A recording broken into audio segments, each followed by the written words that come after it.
Bonjour, je suis Guillaume, bienvenue sur ma chaîne La Chambre de Goupil, j'espère que tu vas bien et bienvenue dans cette nouvelle vidéo. On va reparler du Z6 III et pour l'occasion j'ai pris le Z8 pour que vous puissiez un petit peu voir comment marche la stab. Je me suis mis en ProRes parce que voilà, c'est un mode que j'utilise pratiquement jamais parce que là avec 512 Go je vais avoir 1h13. Alors peut-être que j'ai déjà des choses sur la carte mais c'est beaucoup moins bien que ce qu'on peut avoir avec de l'H265. Et donc cette vidéo ce sera pour un petit peu comparer le Z6 III avec tous ses concurrents. Il a mis la barre assez haut mais il y a quand même des petits détails qu'il faut indiquer. Si vous êtes là pour acheter du Nikon, c'est vraiment très bien et voilà, c'est un petit bon move de Nikon hein, parce que même si on peut dire que le Z6 III n'est pas révolutionnaire dans tous les domaines, il est bien plus évolué en vidéo qu'en photo, et bien il reste quand même pas mal un très bon appareil photo qui rebat les cartes et qui par exemple va obliger Sony à revoir un petit peu sa copie de l'A7 IV assez vieillissant. Donc côté photo, ça va aller assez vite.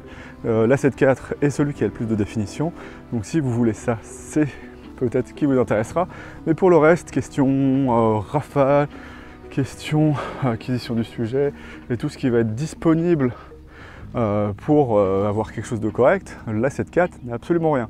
Il n'a pas de pré-rafale, il a absolument rien du tout, une rafale mécanique maximum 10 images par seconde, mais c'est en recompressé, sinon vous passez à 6 images par seconde, voilà, c'est vraiment pas l'idéal. Ce qui se compare le mieux, alors c'est un petit peu étrange, parce qu'il y a à la fois le S5 II et le R6 Mark II, mais par exemple en termes de lecture du capteur, ce sera définitivement le R6 Mark II qui sera pratiquement égal au Z6 III. D'ailleurs c'est un petit peu marrant parce que ce semi-stack sensor, donc semi-empilé, est bien meilleur en vidéo qu'il est en photo. Ici c'est correct, c'est du niveau du R6 Mark II R5, mais ça n'a rien de révolutionnaire, mais ce sera bien mieux que le Panasonic. Donc si vous voulez faire la rafale électronique à 20 images par seconde qui sera sur le R6 Mark II et sur le Panasonic à 30, c'est au seul endroit où le R6 Mark II sera meilleur.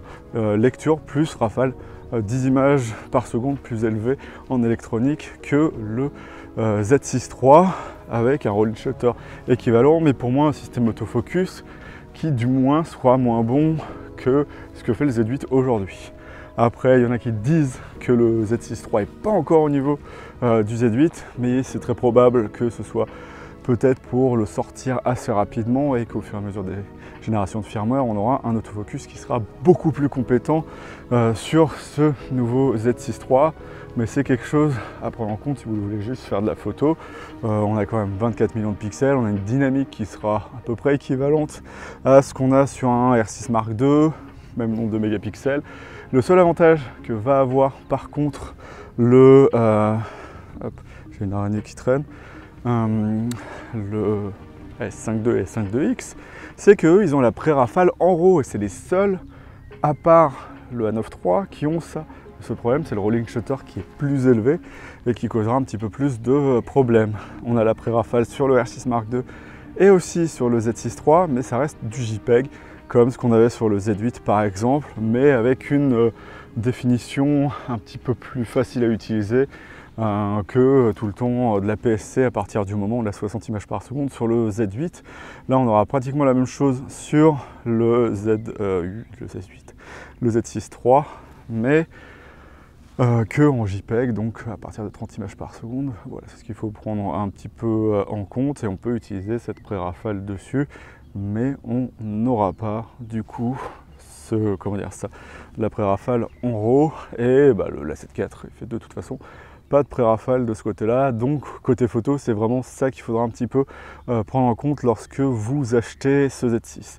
Après, pour ce qui est agrément du boîtier, il va avoir tout ce qu'a les autres avec un meilleur viseur au final, parce qu'avant on reprochait par exemple au Z8 d'avoir ce 3,69 millions de pixels qui était plus un viseur moyenne gamme, que d'ailleurs cette dalle elle est dans le R6 Mark II, dans le A7 IV, même dans le S5 II, et du coup là par contre le Z6 III il est un petit peu plus évolué, et donc ce sera un petit peu plus agréable. En plus, avec la gamme P3 et à la fois le HDR qui est lisible sur l'écran, ce sera un écran très agréable avec des 4000 nits disponibles, et c'est vraiment très très cool. Sans compter, pour finir, qu'étant le seul à avoir une CF Express de type B, il y a fort à parier que son buffer sera bien meilleur que les autres. Après, Canon, il faut quand même se poser des questions parce que Canon reste quand même très très bon, hein. C'est quand même ceux qui ont le R3 qui est capable d'enregistrer 300 images à 30 images par seconde et un buffer qui se recharge très très vite si vous avez la bonne carte SD. Mais la CF Express de type B devrait rendre les choses très très bien si vous avez des vitesses de lecture assurées qui sont assez élevées. Donc voilà, ce sera encore un petit avantage que peut avoir le Z6 III au final. Donc pour finir en photo, si vous aimez les compressions ou la non-compression, le Z6 III n'échappe pas à la règle du Z8, du Z9 et même du ZF à avoir que du recompressé. Donc si ça vous déplaît par principe, parce qu'en question qualité, il n'y aura vraiment aucun problème, et ben c'est peut-être là où vous irez vous dire peut-être que je dois voir ailleurs. Le A7 IV a du non recompressé, le R6 Mark II a du non compressé, le S5 II n'a que du non compressé, donc il a 30 images par seconde, mais une fois qu'il a fait ses 200 images, c'est fini et vous n'avez rien pendant vraiment un long moment. Et c'est peut-être ça le plus gros défaut du S5 Mark II, hein, c'est que l'autofocus s'améliore et devient de plus en plus compétent. Sauf que cette rafale, elle ne s'améliore pas. Et donc, lorsque vous shootez avec, il faudra bien faire attention à 30 images par seconde, à ne pas dépasser ce seuil des 200 images. Donc il va falloir au final pas les utiliser tout le temps et vraiment attendre que le buffer se rabaisse un petit peu, donc faire des petites rafales parce que au final ça va très très vite. Donc à 30 images par seconde, si on divise par 30, ça fait 6 x 3, 18. Donc ça fait un truc comme 6 secondes de rafale, 7 secondes de rafale.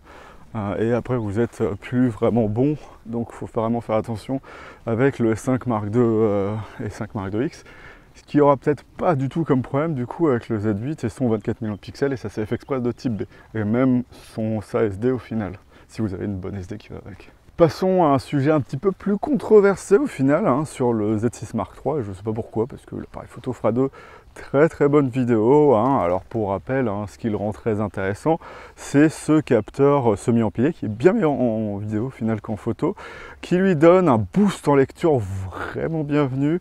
Lorsqu'on est à 120 images par seconde, on a une lecture qui va être de l'ordre de 6-7 millisecondes, ce qui est ce que fait la 7S III.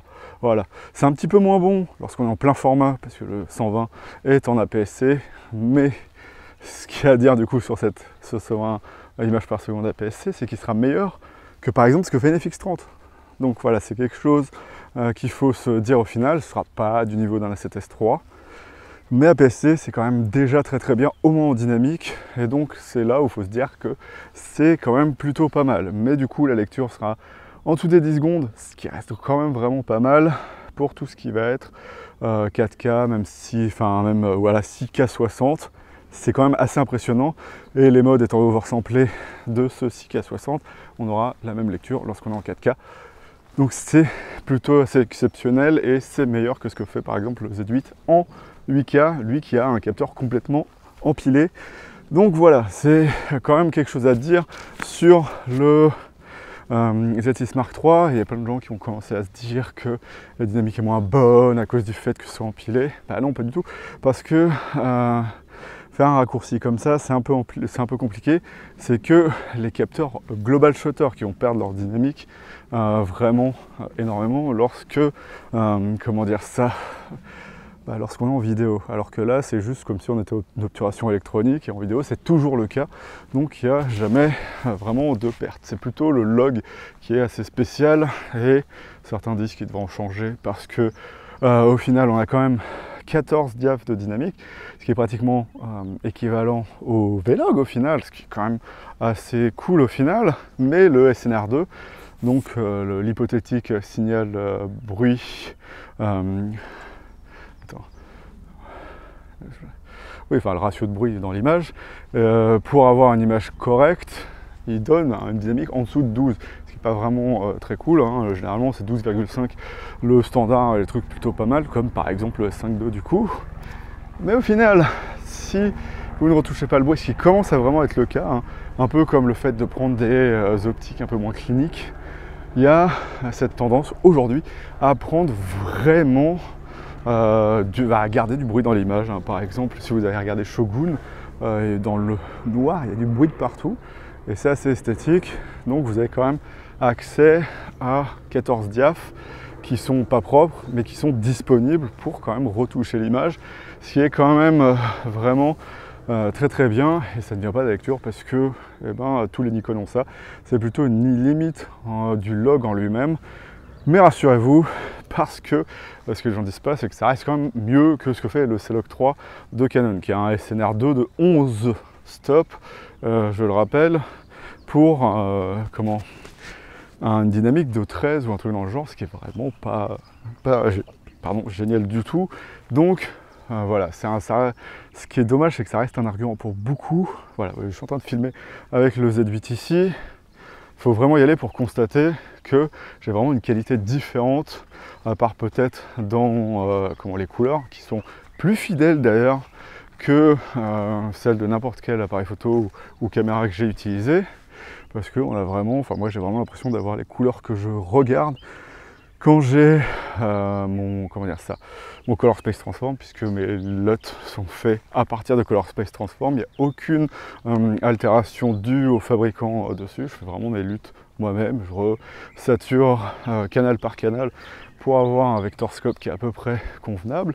Et ça donne ce que vous voyez ici. Donc c'est encore la première version. Contrairement par exemple au S5 IIX où j'en ai fait plein par objectif, là c'est peut-être un petit peu plus dur.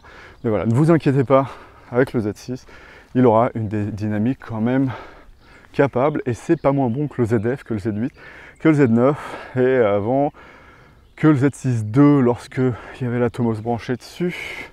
Et puis voilà, donc si vous êtes Nikon, vous voulez continuer à être Nikon, il n'y aura pas de problème avec le log en lui-même. Il faut arrêter de se monter la tête là-dessus. Mais du coup, bon, même si j'en ai déjà un petit peu parlé, qu'est-ce que ça donne par rapport aux autres logs? Donc j'ai utilisé tous les logs qui existent, puisque j'ai pas le R6 Mark II, mais j'ai le Canon EOS R3, j'ai eu la 7 IV et j'ai le Panasonic S5 Mark IIX.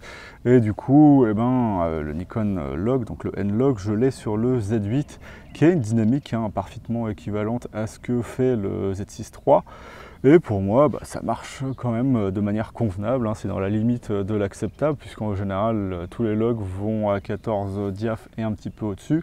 Et moi, j'utilise très peu de retouches de bruit, c'est ce qu'il faut savoir. Et du coup, le meilleur, ça reste le S-Log 3, mais comme tout le monde aime bien dire que le S-Log 3, il n'est pas bon, je vois pas, enfin en termes de couleur, je vois pas en quoi c'est un problème. C'est juste en général, je pense, pour parler, pour dire que Nikon fait pas bien de la vidéo, juste parce que le N-Log pour eux ça ne marche pas bien du tout. Mais voilà, ça se compare vraiment très très bien, et moi j'ai jamais eu de problème à matcher mon Z8 avec autre chose. Et comme je vous l'ai dit, je trouve que les couleurs en général pour une base de log de conversion, enfin de lot de conversion, marchent quand même vraiment très très bien. Donc voilà, si vous êtes inquiet, si tu es inquiet et que tu veux prends la Z6 III, mais que tu te dis ah la dynamique, voilà, ne te laisse pas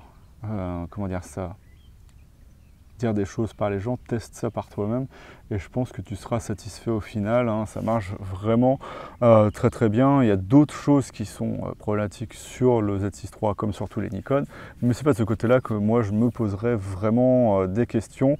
Les questions je me les poserais plus pour certaines choses pratiques sur le Z6 III pour commencer. Après on reparlera de qualité ou de non-qualité technique. C'est par exemple, là j'ai une lutte d'affichage. Donc d'ailleurs ce qui est intéressant sur le Z6 III, c'est contrairement au Z8 là, je peux me voir quand je me filme. Donc là mon cadrage, je ne le verrai pas avant d'arriver chez moi, ce qui n'est pas vraiment très agréable, mais on a l'écran orientable qui est de même définition que sur le Z8, donc ça marchera vraiment très très bien. Par contre, la lutte d'affichage, c'est la lutte de chez Nikon version 2 qui a tendance à surexposer les choses. Moi qui surexpose déjà l'image et qui, avec mes luttes de conversion, le rabaisse l'exposition, à savoir que quand je suis sur ma FX30 ou sur mon S5 Mark IIX, je sais comment exposer parce que je vois directement l'image telle que j'ai créé mon lutte de conversion. Ma lutte de conversion, je ne sais jamais dire ça, ma ou mon lutte. Mais là, c'est pas possible. Et donc ça, c'est vraiment un petit peu dommage. De même que lorsque vous exposez, vous avez la waveform, et Panasonic, vous l'avez aussi, sauf que le problème de Nikon, c'est qu'ils ne mettent pas l'index d'exposition. Je ne sais pas pourquoi ils font ça, parce qu'on l'a toujours en photo, on ne l'a pas en vidéo. Nikon, mettez-le quand même, c'est toujours intéressant de savoir par rapport à ce que mesure la caméra, l'appareil photo, à quel endroit on est exposé. Par exemple, si on aime bien exposer son log à plus 1.3, c'est pas qu'à la waveform qu'on verra si c'est vraiment bon. On peut aimer quand même voir ce que la caméra voit et être capable de dire voilà, le capteur, l'exposition que j'ai est assez optimale pour que ça passe. Et c'est peut-être que technique, mais des fois c'est un petit peu mieux que de le faire soi-même en regardant une waveform qui est vraiment très bien, il n'y a aucun problème là-dessus. Mais c'est bien d'avoir l'index d'exposition, surtout sur un appareil photo moyenne gamme qui est destiné à des gens qui vont peut-être pour la première fois se mettre à la vidéo. Là, c'est un petit peu perturbant, à part le mettre en automatique, il n'y a pas vraiment d'autre choix. Et d'ailleurs, un problème de Nikon par rapport à tous les autres, j'essaie de réfléchir. Non, il n'y a que Nikon, je crois, qui fait ça. Corrigez-moi si j'ai tort. Mais lorsqu'on expose en vidéo, on n'a pas de mode S. On n'a pas de mode ouverture automatique sur le Z8 ou sur le Z6 Mark III. Alors peut-être que ça a changé et dans ce cas-là, il faudra voir des tests là-dessus. Mais moi, mon Z8, je suis toujours, si je veux un mode automatique, en manuel, en ISO auto, parce que je ne peux pas faire du mode S, parce que je suis obligé de changer la vitesse. Je peux mettre en mode priorité ouverture, mais du coup ça change la vitesse tout le temps, ou en mode P, donc ouverture et vitesse automatique.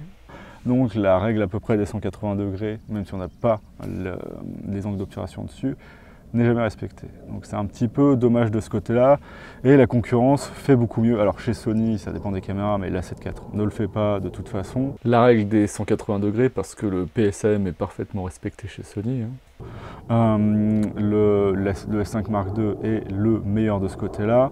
Le R6 Mark II, je crois qu'il fait ses vitesses à 1/48e de seconde, mais comme on est en Europe, on s'en fiche un peu.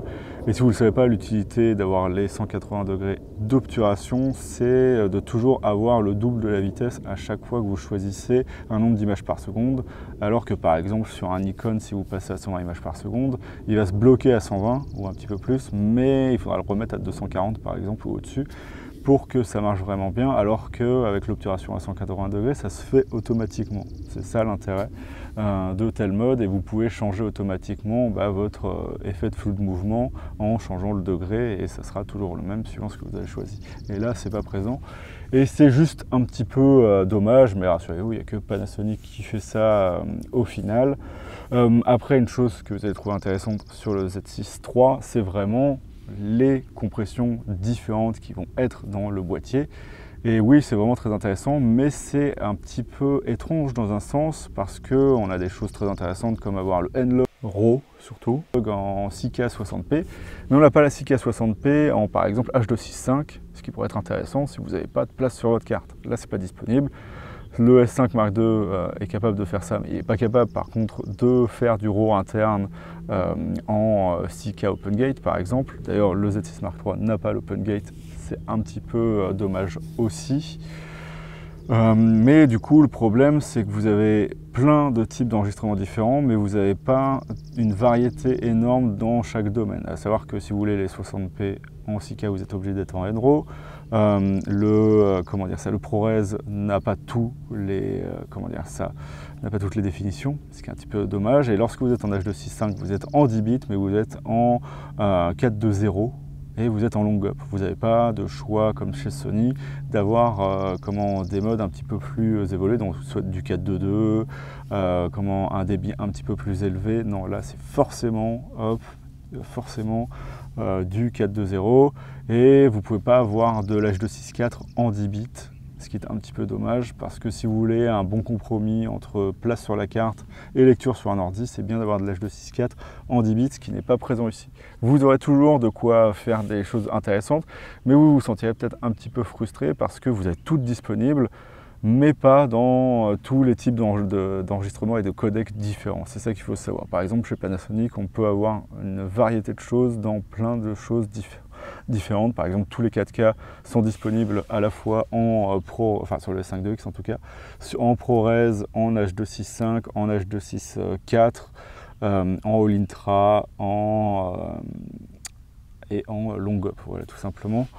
Donc c'est un petit truc qui est dommage, ça vous handicapera pas, mais il faut bien être préparé à ça. Hein. Si vous voulez de l'H265, ce sera forcément de bien moins bonne qualité que du ProRes en termes d'échantillonnage de couleurs. Mais en bruit, ce sera meilleur que du ProRes parce que l'H265 il compresse mieux la couleur, enfin le bruit, puisqu'on a un algorithme prédictif qui est plus récent et plus évolué. Donc on a à la fois une taille plus faible et du bruit qui va être plus faible sur l'image, donc ce qui augmentera la dynamique sur ce capteur. Voilà, c'est un petit peu des choses qui vont falloir voir, mais quand même dans tous les cas, ça reste un appareil photo qui fait plein de choses et comme le Z8 en un peu moins élevé, il sera capable de servir pendant très très longtemps parce qu'on a quand même du 240 images par seconde en HD, enfin en Full HD, ce que ne fait pas encore le Z8, je pense qu'il le fera un jour, et du 120 images par seconde, même si c'est du crop APS-C.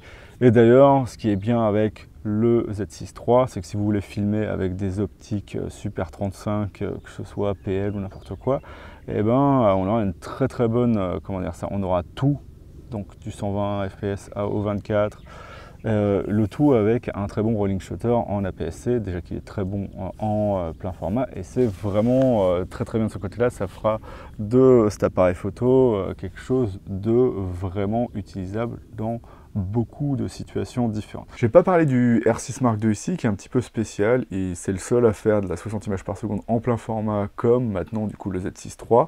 Donc le Z6 III lui est passé au-dessus, alors qu'avant il était un petit peu au-dessus, sauf que le R6 Mark II, son problème, ça va être que de proposer du long GOP en 16/9, à savoir que le Z6 III, en ayant des, en ProRes du 4,1K, eh ben, il va pouvoir faire en sorte d'avoir du 16/9 et du 17/9, même si c'est un peu rébarbatif de devoir changer le cadrage. Il est présent parce qu'on a assez de pixels pour le faire. Tant que j'y suis, j'en ai pas parlé dans la vidéo, il y a le mécanisme, comme dans le Z8 et dans le Z9 aussi, de blocage du capteur. Donc, pour rappel, ça peut être intéressant lorsque vous avez besoin de la gimbal. En général, il faut avoir, si vous faites des trucs vraiment très rigoureux, avec beaucoup d'endurance, où il y aura vraiment des terrains chaotiques, il faut avoir pas de stab ou une stab qui se bloque. Et les Nikon ont une stab qui se bloque mécaniquement, et le Z6 III ne fait pas exception à la règle. Par contre, là où le bas blesse, c'est que en termes de stabilisation, c'est vraiment pas le meilleur. Vous allez me dire, oui, mais le Z8, c'est pas tu peux pas comparer ça au Z8 parce que le Z8, il est beaucoup moins bon. Alors déjà, c'est pas vrai. Le ZF, lorsque vous voyez ce qu'il fait, il n'est pas vraiment meilleur que le Z8. Je pense que sur des situations avec quelqu'un de fixe qui vise quelqu'un d'autre, c'est vraiment plus précis parce qu'il est capable de gérer sa stabilisation d'une autre manière, ce que fait déjà Canon, hein, parce que si vous regardez Canon, ce qui est un problème aussi des fois, c'est qu'ils utilisent la stabilisation avec la détection du sujet. Donc quand Nikon vous dit oui, c'est le premier à faire de la stabilisation pixel par pixel, c'est pas vraiment vrai parce que même si c'est pas rigoureusement la même chose, Canon faisait déjà du suivi de sujet avec la stabilisation adaptée au sujet. Et d'ailleurs, c'est un petit peu bizarre sur Canon parce que ça vous fait un espèce d'effet de snoricam, comme si on avait collé le trépied au sujet et donc tout le reste devient flou autour. Voilà. Donc faites attention, ce ne sera pas la meilleure stabilisation, au moins pour vlogger ou pour vous balader. Il faudra vraiment utiliser un gimbal avec, ça saccade un peu, c'est moins bon que Sony de ce côté-là. Si vous contrôlez bien vos mouvements, vous pouvez quand même vous en sortir, mais voilà, c'est pas miraculeux la stabilisation Nikon. Ça peut même être traduit, comme je vous l'ai déjà dit dans la vidéo d'avant, comme la stabilisation juste au-dessus de celle de Fuji qui reste vraiment celle qui marche le moins bien, avec pour moi celle de Panasonic et même Panasonic ou OM système, mais OM en vidéo c'est pas vraiment super réputé. Et puis ça fait pas de plein format surtout, donc parce que c'est beaucoup plus compliqué de faire de la stab en plein format. Et puis voilà. Après, que dire de plus? Le boîtier il est quand même vraiment très pratique. Il y a juste encore une fois quelques petits détails mineurs que vous verrez. Si par exemple vous avez un S5 2X, il y a quelques petits détails, ou même un Sony qui sont un petit peu problématiques, à savoir que par l'HDMI on ne peut pas passer, même si la lutte est incorrecte, la lutte d'affichage, donc vous êtes en, comment dire ça, en ton de gris, puisque c'est la base du log, et on ne peut pas sortir directement sur des écrans externes, parce que j'avais vu, ce qui est un petit peu étrange, le signal n'est pas bien vu par d'autres moniteurs, donc il faut faire attention à ça. Moi c'est ce que j'ai eu sur mon ISO, donc peut-être que ça ne le fera pas sur d'autres. Et puis voilà, de manière générale, le boîtier marchera très bien avec l'ergonomie à la Nikon. Donc si vous n'avez jamais utilisé un boîtier Nikon, faites juste un petit peu attention au menu. C'est pas que c'est compliqué, c'est que tout est rangé à peu près au même endroit et ça demande un petit peu de réflexion, même si vous pouvez vous créer d'autres menus derrière. Donc moi je vais un petit peu m'arrêter ici. L'histoire de vous rassurer, je vais bien évidemment vous rappeler que le log marchera très bien, parce que je sais que c'est le principal problème. La batterie tiendra vraiment plutôt bien. Apparemment la surchauffe, ça marche quand même pour du log 6K, je pense que, et de la 4K 120, je pense que ça peut un petit peu surchauffer des fois, mais bien évidemment vous ferez jamais des heures de 4K 120, donc il n'y a pas de problème de ce côté là, et je pense même que ça surchauffe moins qu'un Canon EOS R3 puisque je l'ai, et c'est pas vraiment la panacée de ce côté là. Donc voilà, ce boîtier pour 3000 €, c'est vraiment très bien, mais c'est quand même, comment dire ça, de l'argent qui est mieux investi lorsqu'on fait de la photo et de la vidéo que juste de la photo au final. Si vous êtes chez Nikon, comme je vous l'ai déjà dit dans l'autre vidéo, il n'y a pas de question à se poser, c'est le boîtier qu'il vous faudra, puisque après vous êtes obligé d'avoir quelque chose à 1600 € de plus. Mais si vous hésitez entre Nikon et d'autres marques, il faut vraiment tout prendre en compte, parce que si vous faites que de la photo, c'est peut-être pas forcément le meilleur appareil photo pour vous. Il faut vraiment bien sélectionner tous les détails qui vont pour vous, et si ce Nikon et les objectifs par exemple qui vont avec vous, vous pensez que c'est un pour vous, et prenez-le, mais faites vraiment attention, hein. Pour 3000 €, c'est quand même un appareil photo juste pour faire la photo qui est quand même un petit peu cher. Voilà, je fais la même conclusion que la dernière fois. Donc je vais vous laisser là-dessus, hein. Ça reste quand même aujourd'hui le meilleur appareil photo de cette gamme-là. Et la 7.4, voilà, il commence à avoir des petits problèmes, à part en définition et en log aussi, hein, parce que son log est plutôt pas mal. Mais pour tout le reste, ça marche, hein, dans cette 4, il n'y a aucun problème là-dessus, hein. Si vous êtes Sony, il n'y aura aucun problème, mais c'est vrai que si vous aimez parler de caractéristiques, c'est pas le meilleur du lot, et voilà, encore moins maintenant que le Z6 Mark III existe. Donc je vais vous laisser là-dessus et vous dire salut et à bientôt dans la chambre d'Arnaud Goupil pour une nouvelle vidéo.